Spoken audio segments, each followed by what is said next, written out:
N'est-il pas très étonnant finalement qu'une famille possède une grotte?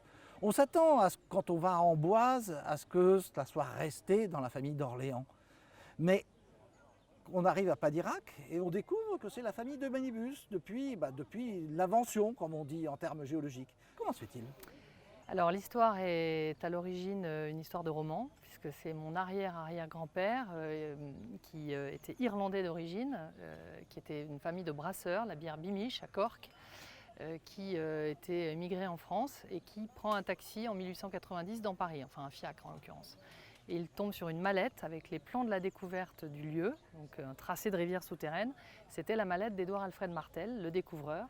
Prend contact avec lui, lui dit voilà, j'ai vu, de quoi s'agit-il? Martel lui explique l'histoire et mon arrière-arrière-grand-père lui dit bah, écoutez, Banco, si vous dites qu'il faut ouvrir ce lieu qui est fantastique au public et que vous avez besoin de financement, je vous suis et nous créons la société tous les deux. Et puis, Robert Doisneau, des photographies inédites prises ici, dans le gouffre, il y a 65 ans. On fête vos 130 ans et à mi-chemin exactement, Robert Doisneau. Alors Robert Doisneau, c'est un coup de cœur. Je savais en reprenant l'entreprise que dans nos cartons d'archives, nous avions des photos de Robert Doisneau. Je pensais qu'on en avait 2 ou 3. On a pris contact avec les filles de Robert Doisneau. On s'est aperçu qu'en fait il y en avait beaucoup plus et qu'il y en avait suffisamment pour faire une super expo.